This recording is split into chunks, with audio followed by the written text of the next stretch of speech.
Hi అండి, ఈరోజు స్నాక్స్లో special crispy Cajun potato recipe. Barbecue nation style. ఇది బార్బిక్యూ నేషన్స్ ఎక్కువగా ఉంటుంది. సో ఇది చాలా ఈజీ, చాలా టేస్టీగా కూడా ఉంటుంది. చిన్న చిన్న పొటాటోస్, బేబీ పొటాటోస్ అంటారు. ఆ పొటాటోస్ని తీసుకొని అవి ఉడకబెట్టి పక్కన పెట్టుకోండి. ఒక జార్లో కాజు, పన్నీర్, ఉప్పు, వెల్లిపాయలు, ఆర్గానో, చిల్లీ ఫ్లేక్స్, మిరియాల పొడి, పాలు కలిపి మిక్సీ చేసి పక్కన పెట్టుకోండి. పాలతో కలిపి ఒక గిన్నెలో 2 స్పూన్స్ కార్న్ఫ్లోర్, 1 టీ స్పూన్ మైదా తీసుకొని దాన్ని ఇలా పేస్ట్ లాగా కలిపి పెట్టుకోండి పలసగా. ఎలా అంటే మన పొటాటోస్ ఇందులో డిప్ చేసి డీప్ ఫ్రై చేయాలన్నమాట, బజ్జీల మాదిరిగా. సో దీన్ని ఇలా కొద్దిగా వాటర్ ఎక్కువగా ఉండేలా చూసుకోండి. మరి చిక్కగా ఉంటే చాలా గట్టిగా వస్తుంది. సో ఇలా మీరు ఉడకబెట్టిన పొటాటోని ఇలా నలిపి దాన్ని ఈ డిప్ చేసి మనం ఇందాక చేసిన కార్న్ఫ్లోర్లో ఒక్కొక్కటిగా డిప్ చేసి డీప్ ఫ్రై చేయాలి. కరకరలాడేలాగా చేసి ఇలా ఒక్కొక్కటి పేర్చుకొని క్రిస్పీగా ఉండాలి. పొటాటో కొద్దిగా క్రిస్పీనెస్ రావాలి.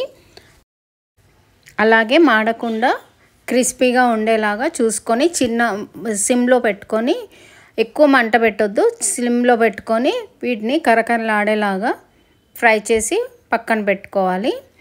ఒక ప్లేట్ తీసుకొని ఒక్కొక్కటిగా ఆ ప్లేట్లో పేర్చి మనం ఇందాక చేసి పెట్టుకున్న మయోనీ ఉంది కదండి,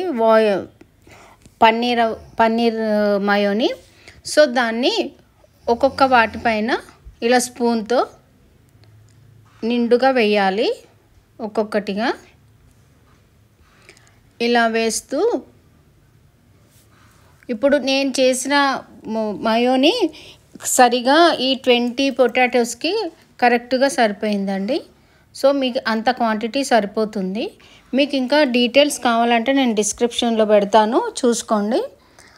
కానీ మీరు తప్పకుండా ఇది ట్రై చేయండి. ఇలా ఒక్కొక్క వాటిపైన ఈ మయోనీ కూడా హోమ్ మేడ్ మయోనీ. నార్మల్గా అయితే మయోనీ తెచ్చి అందులో ఉప్పు, కారం ఇవన్నీ కలిపి చేస్తారు. ఇది హోమ్ మేడ్ మయోనీ, ఇంట్లోనే చేసింది కాబట్టి ఇందులో మయోనీస్ కలపలేదు. ఇది హోమ్ మేడ్. సో ఇది హెల్త్కి కూడా ఏం ఆయిల్ లేదు, ఇక్కడ ఎగ్ లేకుండా ఓన్లీ వెజ్. ఇలా ఒక్కొక్క వాటిపైన ఫుల్గా ఇలా స్ప్రెడ్ చేయాలి.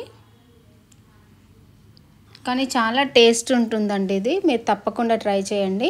ఇలా చేసిన తర్వాత సన్నగా ఉల్లిగడ్డ తరిగి ఇలా పైన చల్లి, కొద్దిగా కొత్తిమీర కూడా సన్నగా తరిగి ఇలా వేసి పైన పేరీ మసాలా ఉంటే వేయండి, లేదంటే చిల్లీ పౌడర్ వేయచ్చు లైట్గా. కానీ చాలా టేస్టీగా ఉంటుంది, మీరు తప్పకుండా ట్రై చేయండి. నేను ఇది వేరే ప్లేట్లో కూడా సెట్ చేశాను. సో కరెక్ట్గా సరిపోయిందండి మయోనీ ఈ పొటాటోస్కి. టేస్ట్ కూడా చాలా బాగుంది. మీరు ఒక్కసారి ట్రై చేయండి. మీకు ఈ రెసిపీ కనుక నచ్చినట్టయితే మీరు మెసేజ్ చేయండి, అలాగే సబ్స్క్రైబ్ చేసుకోండి. Thank you.